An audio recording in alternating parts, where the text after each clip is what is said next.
Rudy, welcome to the show, man. I have to start off by just saying that, God, this today for me is a memory day.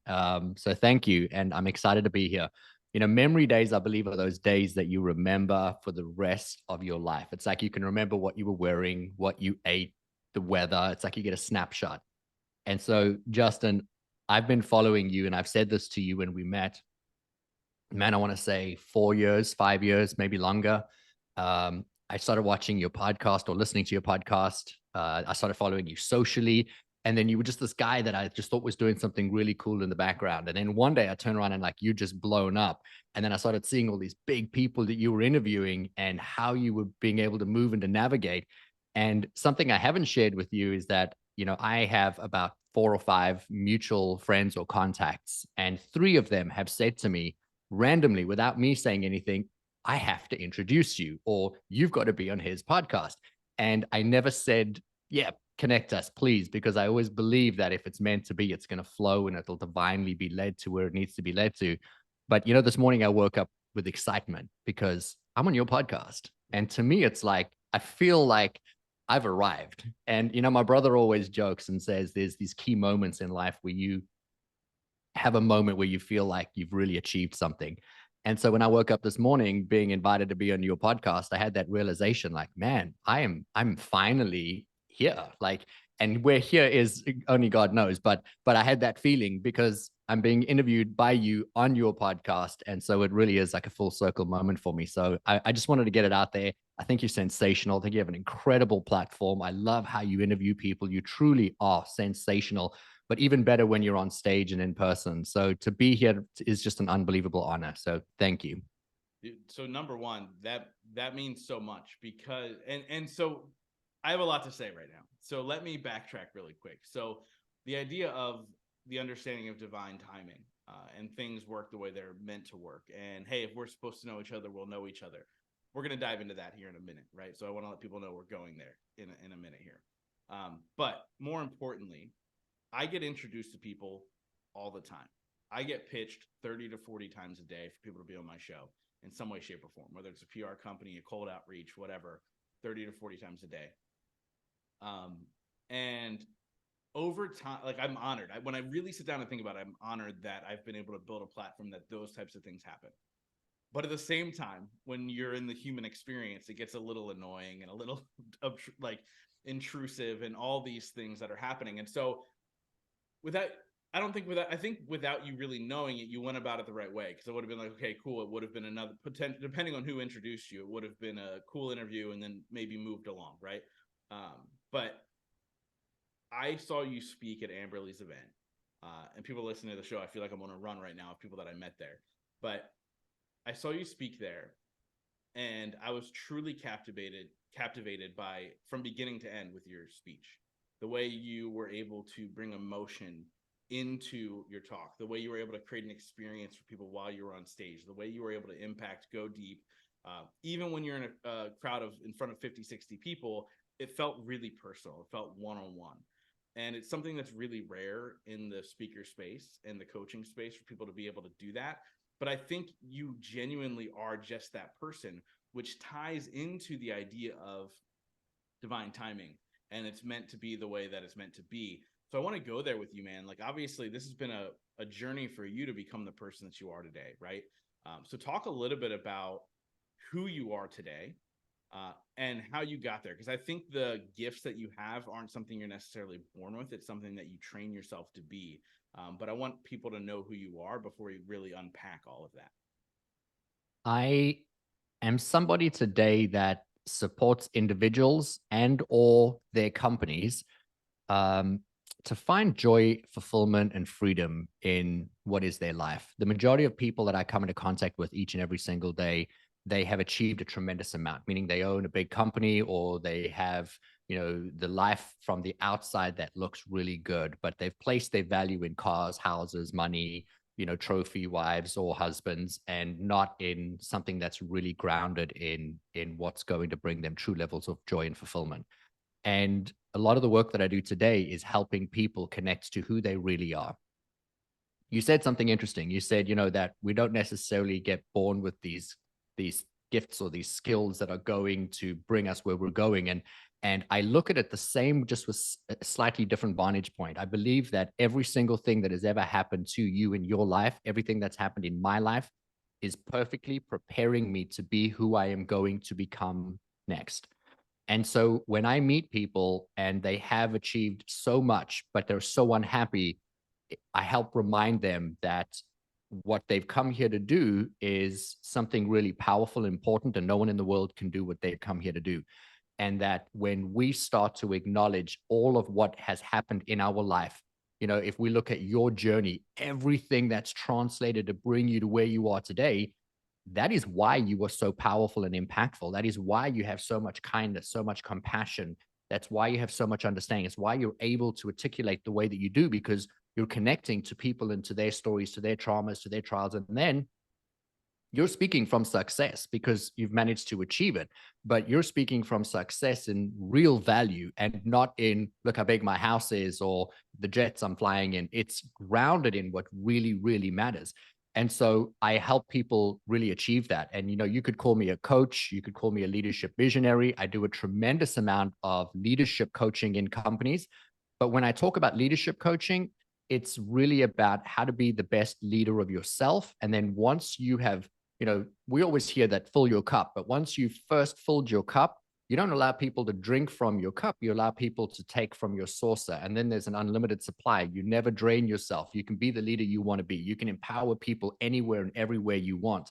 Most people that come to me, they are unhappy because they want a shift or a change in their life. And they think that there's something outside that has to change. Like, oh, well, I built this company and I don't like the company. Or I work for this person and I don't like my job, or I'm married to this person, I don't like them anymore, whatever it is. And the crazy thing is, you would think that when somebody goes and seeks help about an area of their life where they're not happy, the answer is to change what they're not happy with. And the work that I do is to support people having a different internal dialogue. And rarely, I would say like 90, 95% of the people that come to me leave the job, leave the business, leave the partner, because everything changes when they change how they look at what their life has been. And so I got there, which I think is a more powerful question, by living my life experience and being deeply unhappy and feeling insecure and unfulfilled, and then placing my value in making money or in driving something like a nice car because that would tell people I'm successful, or owning multiple businesses, whatever the things were, and realizing I was so unhappy and I was just as insecure at that age than what I was when I was a little child, being called stupid, dumb, and not good enough. And nothing had changed in me. My exterior world changed, but my internal world was just pain and suffering. And so I'm able to shift people from that because I recognize what that looks like. And I know how to so easily and beautifully create that freedom in that space. And so that's really what I do today. And I'm just so passionate about being able to support people. When you said so beautifully a moment ago, and I want to acknowledge it and thank you for it, because that means the world to me, that I was able to on stage create a space where people felt, valued, seen, heard, as if it was an intimate one-on-one experience, and that you feel that that is a way that I am, or as I show up. I I don't try and be any one way. I make a commitment every single day to myself to create the biggest impact that I can. And the only way that I can do that is to, in every single moment, be present to that moment. And I'm not saying I walk into a situation thinking this is the last or the only time for me to ever do anything, but it is the only time I get to do that thing. And so when I walk out on stage, or when I have a conversation with you, or a dinner, or a podcast interview, it is the only time we get this moment. And I want to make the biggest and greatest impact for you, for me, and for anyone listening in any moment. Um, and so it's beautiful to hear that in some way, even small, that translates. Yeah, 100%, man. And I think the greatest compliment I ever get from anybody is like, hey, you're the same on your podcast as you are in real life, as you are. The reality is, I just don't know how to be anybody else, right? Like, I just show up as myself. And that's so true to who you are, too. Like, we've had a number of different types of interactions. I've seen you on stage. I'm seeing you on a podcast. We've had dinner together. We've been able to hang out backstage. We had all these experiences, and you were always the same person across the board. So kudos to you for that. But I want to go back to something you said earlier. where you had mentioned how all the things that have happened in your life has made you who you are. And then you talked about positive things. But there's a point in life where the road splits for every single person, right? Like people ask me all the time, like, how'd you grow up with a mom who was an addict and you didn't end up an addict? Like, they essentially put it on my shoulders and go, how do you fix society? And I don't necessarily have the answer, right? To say, hey, how do these people who grow up in the inner city like become better versus end up in the gang or whatever the case may be? So talk a little bit about that. What's the difference in somebody who obviously takes everything that has happened to them in life and they create success versus the person who have all these things happen to them in life and they end up doing similar things? And a lot of the times it's this generational trauma of repeat. What's the difference? You know, it's such a beautiful question. And I hope that your audience is going to go back and listen to the question again so that they can be aware of how powerful the response to this is. And I don't mean my response, I mean the exercise that they're about to get. You know, I work with high performers and I take high performer individuals and I support them to become even bigger high performers, but in every area of their life, not necessarily just in money or in business. And there's the one common theme that you find in people that are high performers, meaning people that have taken the adversity of their life and then they've done something with it. And every single person on the planet has achieved tremendous amounts of trauma. You know, big T, little t, we've all got our traumas. But your question is, how do you have those traumas and then not allow that to hold you back? How do you have those traumas and use that to catapult you forward? And the answer to the question is so simple. It's asking more empowered questions. You see, if you've got a situation that's come up in your life, you're automatically, your default is to look at that as, I cannot believe that happened to me. Poor me. I'm a victim. This sucks. Why me? I'm never going to be. And then you process it from that lens, right?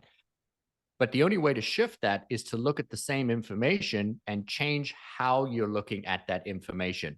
And so a really empowered question would be, you know, if this was happening to me, what's the value in this for me? We hear all the time people talk about life isn't happening to you, it's happening for you. I love that because it's a bridge to the conversation we're having now, but it's not the whole story. I don't believe your life is about you at all. I don't believe your father being in jail and your mother being an addict and you being called dumb or not good enough, or all the things that we hear as we grow up, right? And then all of a sudden you've achieved all of this success and now you're supporting millions of people to take accountability for their life. That's not about you. And I think you're so successful because you know that. Your life is about what you do with what has happened to you to impact the people around you. And that's why I believe you're so successful. It's why I personally, and I imagine millions of others, have been drawn to your podcast.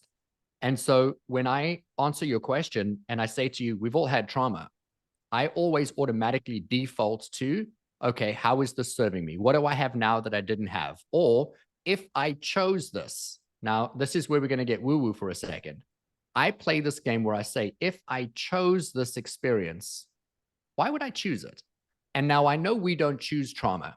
I didn't choose to be molested as a little boy by my older female cousin. I didn't choose to have a gun put to my head 3 different times in my life. I didn't choose these different experiences where we can talk about deep-rooted trauma. I didn't choose at 6 years old to be singled out in my school, be called stupid, named a dunce, and made to sit in a different chair with the dunce's hat with the word dunce written on it. No one would choose any of those experiences. But I believe that when we come into this lifetime, we come here with a purpose, we come here with a mission, we come here to do something. And then every little moment is perfectly preparing us for who we get to become next. And I believe, and I'm not saying this is the truth, but I believe that we have a hand in what's coming. That on some level, we've selected a number of experiences that we get to participate in. And then when we have them, there's a value and there's learning in them. I touched on something a little earlier. My older cousin, she was in her teens, late teens, and she molested me when I was 6 years old. And I didn't ask for that experience. And I'm going to say to you today that I blocked that experience away for the longest time. I was on a call with a CEO of a massive billion-dollar company. And in the midst of this call, she broke down and started talking to me about childhood abuse, sexual abuse. And while she was talking, these memories flooded back. And I said to her, oh my gosh, I was abused. I didn't even like in that moment, we both had this breakthrough. And all of a sudden I realized I can connect to her on that experience and support her in healing. And here's the thing, more than 60% of the people I work with today have suffered sexual abuse or sexual trauma. Now, we're talking about the population. I mean, I don't work with one specific demographic. It's just people, high performers. But almost 60% of them have suffered that. And so I can connect, I can resonate, I can understand the process, the healing, the things that have gone on, because all the emotions have come back because it's no longer trapped in me. But the reason I mention that is because every experience that I've ever had, including you or anyone else, they've given you a level of vantage point and experience, understanding that brings the kindness and the compassion that is required to be able to support people. So when something happens to me, I don't sit there and say, I cannot believe that's happened to me. This sucks. I'm a victim. What am I going to do? Who's going to fix this? I immediately shift to, and sometimes when I say immediate, it takes 30 seconds. Sometimes it's 20 seconds, but it's never longer than a minute or two or three. I ask the question, no matter how difficult the situation, I start asking, if on some level I've chosen this experience, why would I choose this? Something this painful. You know, I was in a loving relationship. I thought I'd met the person of my life. And then one day I found out she was cheating on me. And I found out in the worst possible way. And to go through that, that was probably one of the most painful experiences of my life, because someone literally ripped my heart out. And in that moment, I could not lean to, I chose this. I would have punched someone in the face if they had said, oh, you chose this, right? Yeah. But to get to that as soon as possible gives you the value. You know, today I'm married with my twin flame, my soulmate, the absolute love of my life. And there isn't a day that I don't wake up and say, thank you for the experience of being cheated on, for the experience of being in a relationship with somebody who didn't really love me, didn't really see me, because everything I have today, I value and appreciate so immensely because of all of those experiences. So I'm gonna answer the question simplistically one more time so that everybody gets the value in this. Everything that's happening to you in life, just pretend for a moment. You don't have to believe it, but just pretend that on some level you chose to have an experience so that it would give you a vantage point. What would that value be? And if you can connect to the value that it's happening to serve who you are meant to become next, there's your gold, because you're meant to do something to impact the world. So powerful and so spot on, right? And so we talk about, like, obviously in the moment, it's obnoxious for somebody to go, well, what's the good that comes out of this, right? Like, absolutely true. And that's the thing about this world of self-development. There are always people that just go to the trigger words and the things that are supposed to sound right. But the reality is grief is part of everything, right? Like, yeah, I understand, like, people say grief and death, right? But there's also grief in the death of your relationship. There's grief in the death of who you are as a person because you went through so much, right? There's grief in all of these things. So I want to ask you, what is your process of grief? Because the goal is always to not stay there, but I believe you have to sit and feel it, right? Like, a lot of people know my story where I was blackout drunk 6 nights a week for 3 months straight after my mom passed away. And then I sat and felt it. Obviously during those 3 months, being very, very self-aware that I was self-medicating and doing these things to numb the pain, but I had to get to that moment. So what's your process like? Because I personally am always looking for ways to shorten that moment of feeling bad for myself or going through the process of saying, okay, great. What is the win? What is the benefit? So you just said it so beautifully, right? You wanted to shorten the feeling of pain. And anyone that's listening to this, feelings are literal just chemicals that are dumped into the body. We call them emotions. Okay. Emotions is a number of feelings. Those feelings are chemicals dumped into the body. So the limbic brain processes something intellectually and it translates that into a chemical. It dumps the chemical into the body and it tells the body how to react. That's where your heart starts to beat, your skin, starts to tingle, or your palms get sweaty and your shoulders pull forward. That's the chemical equivalent of something you intellectually understood. In the grief of a relationship, in the grief of someone passing, in the grief of a loss of a job, or, COVID, being locked in your house, whatever the emotions are that are coming up for you, it's important to understand that an emotion only lasts in the body for 60 seconds. If you're feeling any emotion longer than 60 seconds, you are intentionally chemically re-inducing the body of that emotion. So let me explain it to you this way. You're walking in the woods, you see a bear or a snake, or you're swimming and you see a shark, whatever it is, right? Instant fear, fight, or flight, panic.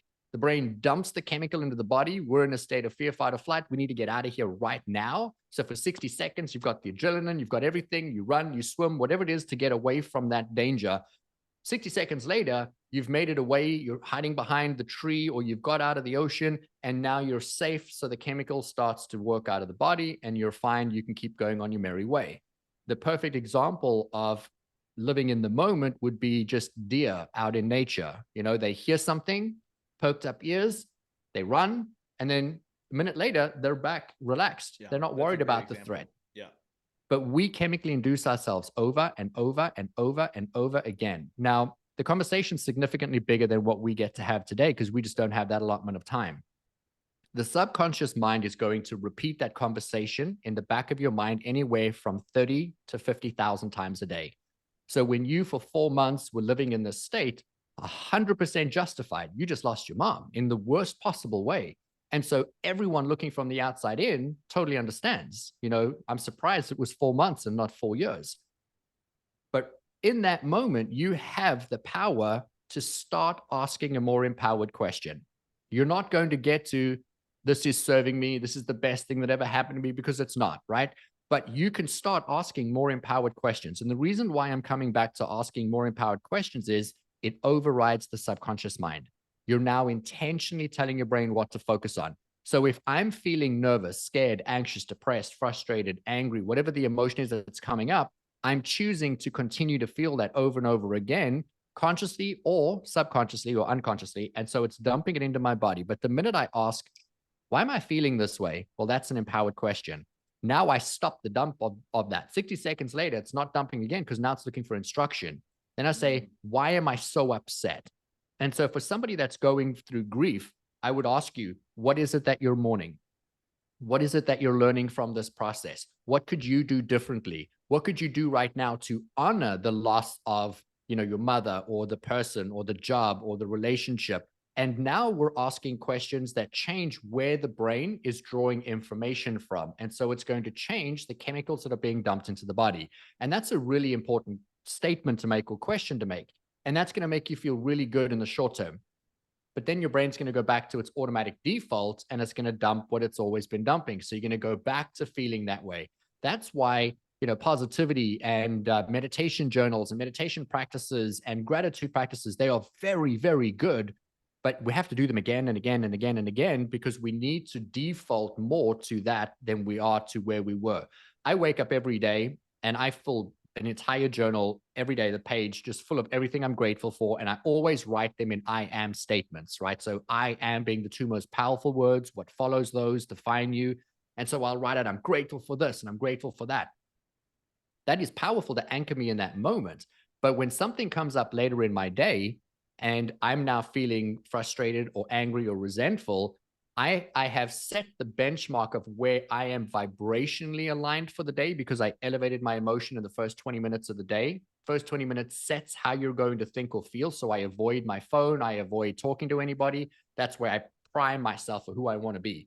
Later, if I get knocked off that pedestal a little bit, I don't fall as far down, but my go-to immediately is more empowered questions. Okay, hang on a minute. So how is that serving me? I build back up. And so you move through that process of grief or struggle or resentment or frustration significantly faster because you see the part of your brain that you're accessing when you're upset or sad is going to continue to produce those same chemical equivalents. But when you start asking more empowered questions, you go to parts of the brain where you're more confident, you're more brave, you know, you are tapping into more inspiration. And so you're going to start to shift your way of being, which is going to shift your behavior. When you shift your behavior, it's going to shift how you think, which shifts how you feel, and it becomes the self-fulfilling prophecy. Yeah, in the end of the day, it's a continued work in progress, right? Like I think both of you. There's two of you. Both of us talk about that a lot, right? The understanding that there's no arriving. There's only getting better. There's only growing. There's only working with the tools that you have to improve your life, the life of others, and so on and so forth, right? So we talk about these traumas that you've been through, and you listed them off rather quickly. Between the sexual abuse from your cousin and the dunce cap and all these other things, right? a lot of times that would prime somebody to be toxic, meaning, hey, it's always somebody else's fault. This is your fault. Like, hey, this relationship sucks because you're the devil. This is this and this is that, right? And the reason I can pull from that is because I was that person, right? Like, this is not my fault. And the greatest lesson I ever learned was when I sat down with a relationship coach and she said, "What do you want in a woman?" And I wrote it down. And then she asked me the powerful question of, "Are you the person that deserves that woman?" Not only did it help me become a better person for relationships, it helped me become a better person across the board, because now I take that approach always. What can I do better to improve this situation, whether it's in business, relationships, friendships, whatever? What can I do to improve this in this very moment? Is that something that you kind of walk yourself through on a regular basis? Now, obviously, look, you've been through bad relationships and now you're in an insanely great relationship. I imagine this is something you take into everything that you do. Is that appropriate to say? Absolutely. I really I feel like I'm going to be beating a dead horse here today, and I promise you I didn't show up with the intention of just saying one thing over and over and over The again. empowering questions, right? You know, I look at everything as serving me. And so every one of those relationships, every one of those things that happened to me at the time I was going through them, I didn't have the capacity or the ability to look at them as something empowering. Over an extended period of time, I got beaten down until one day I had to start taking stock and accountability. And I've spoken about this so many times that I was trying to avoid it, but I think it's going to lend itself beautifully. You know, I was 26 years old, sitting on my birthday in my brand new 2-story loft apartment that I just bought, furnished it in literally 2 days. I had a sports car in my driveway. I had, $1 million in the bank. I had 3 businesses, and I was expecting to feel like the king of the world. I only mention all of those things because I had placed all my value in that. I had terrible relationships. My girlfriend was cheating on me. My friends were taking money from me or not respecting me, and I let everyone walk all over me because that's how I believed I was meant to be. I didn't share my emotions. I wasn't pouring into me because I didn't believe I was good enough or worthy enough. Sitting there on my birthday, about to eat my birthday dinner, my favorite meal by myself with a phenomenal bottle of wine. I ended up not even touching the meal because I sat there and started crying because I realized I was still that 6-year-old boy. I was still broken. I was still upset. I was still unworthy. And I had all these things that I thought were going to make me feel happy. I literally sat there, I was wearing a $2,000 pair of jeans. I mean, my jeans today are like $100, but then I was wearing anything and everything to demonstrate that I'm worthy. And I wasn't, and I didn't feel worthy. And it was that night sitting there saying, hang on a minute, if I could create 3 businesses, if I could have employees, if I could have, the life or the car or the house or all these things, I cannot be stupid, right? Like I understand I'm stupid, but I can't be that stupid if I did this. And that was the beginning of me saying, all right, so where's the value in me? And that was just the opening of the door to what was my journey of self-discovery. I'm going to tell you now, I eventually sold that apartment, sold the car. I don't even know what happened to the jeans. I place no value in any of those things today because I wasn't happy. And so that doesn't bring happiness. And I then started looking at what was it that happened in my life. And I started using that to support somebody else that, was going through something similar and recognizing that in other people. And that's really where I started to find my greatest levels of joy and fulfillment. And so, yes, it definitely was a process of being able to shift it. And no, I wasn't able to do it automatically. I hand to heart will tell you it took me more than 10 years before I got to a place where I could condition my brain to start going to an automatic default of this is serving me and how is it serving me. Yeah. So you've mentioned joy and fulfillment a number of times. And I think that that's something that everybody kind of interprets differently.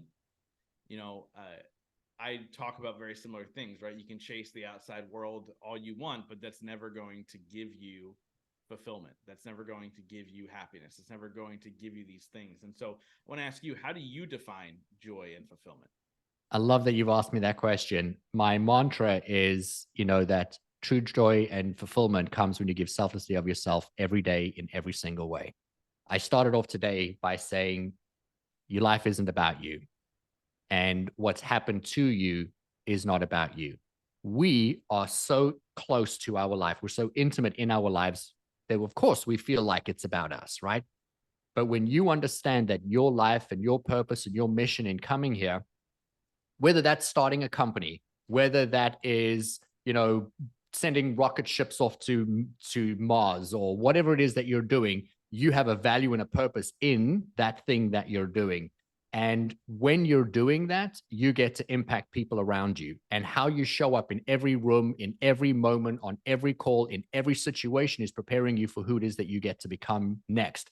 And so I have found the greatest levels of joy is when I'm pouring into people. The greatest levels of joy I have is not standing on stage doing what I believe I was put on earth to do, but it's afterwards mingling with people and having a conversation, and somebody, crying, and there's tears and snot on my jacket sleeve or shoulder. And we just get this incredible moment.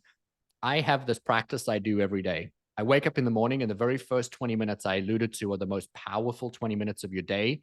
Whether you wake up at 5 a.m. or at 8 a.m., how you spend the first 20 minutes sets the barometer for how you are actually vibrationally going to feel the rest of the day. And so in the morning, I set this goal and the intention to create the greatest impact in every life I come into contact with. Sometimes it's just my kids, sometimes it's people, right? Podcast, stage, or on coaching calls. And then at night, I play this view back, because right before you go to bed, you're conditioning your subconscious mind. And then I look back in my mind on every single face that I came into contact with that day: grocery store clerk, bagger, it could be the school teacher, you, a coaching call, anyone. And so tonight, I'm going to literally be thinking about you before I go to bed. And then I'll be I feeling the love that, actually. gratitude. I Totally love weird, right? that. I'll be feeling the gratitude for that moment, and pouring into just how blessed and abundant I am to have that opportunity. And that's what I want people to think about, because those are the things that are really going to shift how you show up for every other moment in between. Yeah, no, that's amazing, man. And it's so true. And it's so funny. Like, I normally ask people, and I knew I was going to get a very similar answer from you, but I normally ask people a two-part question, which is, what is your definition of success, and what are three things you do every single day to define that success, or to get that success for yourself?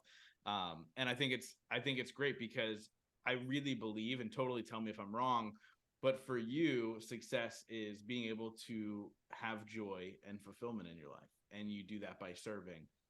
Which I think is a beautiful thing. And you just shared a number of things that you do every single day. So I want to ask you a throwback question that I used to ask on my show all the time back in the day. It was a repetitive question. And from time to time with certain people, I love to hear their answer. And so that question is for you: at the end of your life, your book goes away, all your videos of you on stage, it goes away.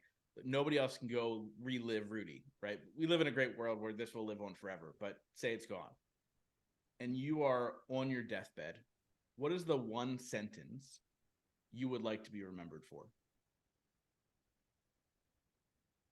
That is such a good question. I would,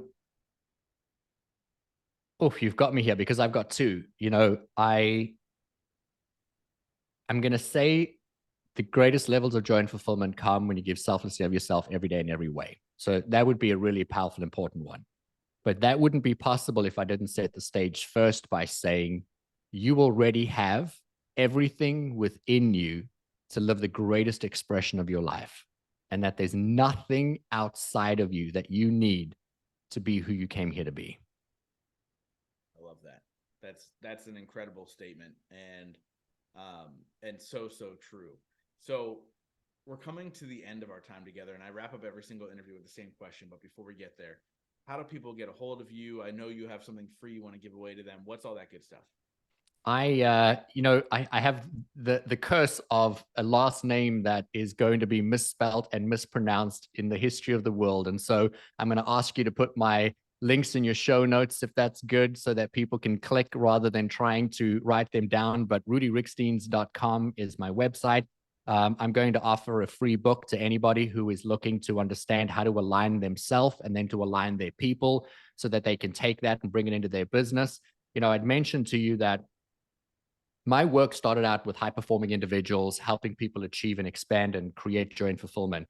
But I've just found organically companies are bringing me in to do the same thing in companies. And so it expands through every single person in the company. And then the revenue in organizations go through the roof. And so this book is aimed at people in business, but it 100% translates to your relationships, to your friendships, to your life, health, well-being, all of the cornerstones of what makes a powerful and successful person. And when I say powerful, I mean we're living our best versions of ourselves.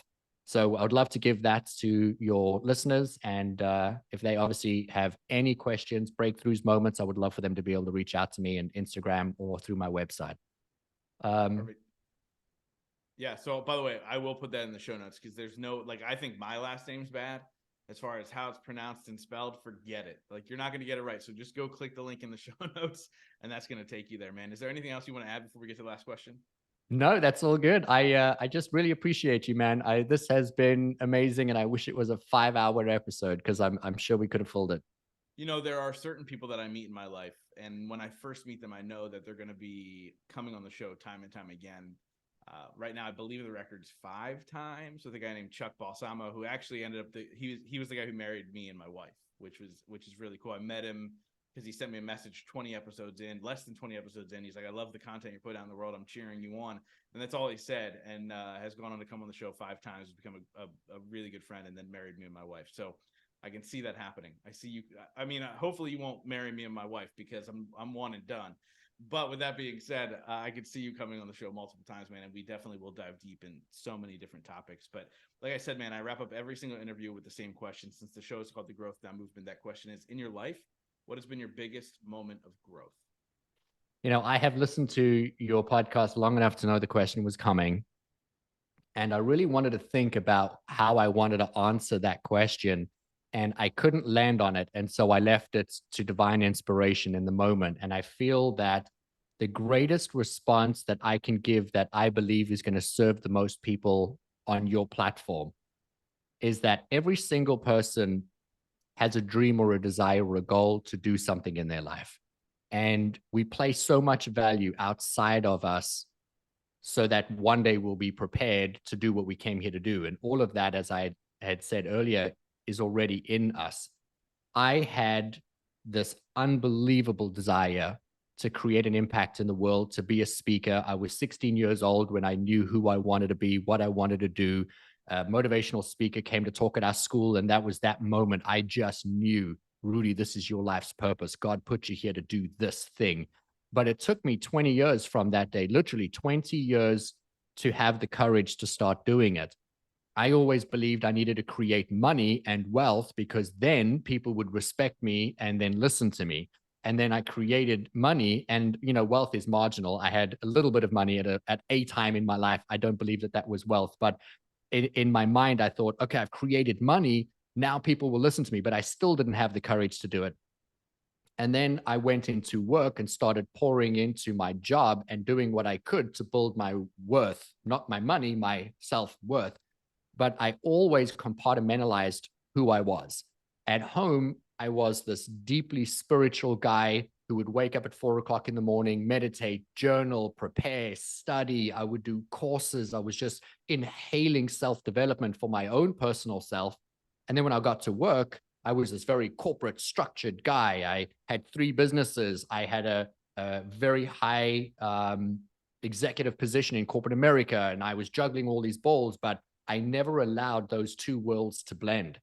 And the one day it just became so unbearable to be living this fake life, this split life of having a dream and a desire, but not knowing if I could do it, or if I did it, what would happen? Would my world implode? And one day I just decided to say, F it. I'm just going to be me 100% of the time. I'm not going to compartmentalize. I'm not going to sugarcoat. You're going to like or you're not going to like. You're going to align or you're not going to align. And here's the magic, Justin. My world changed. It transformed in the most beautiful and profound way. I was managing at the time a 8-figure company.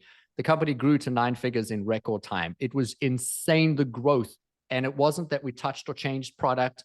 We just started pouring into people. We gave people permission to be people. I started coaching, supporting, developing, motivating people where I was.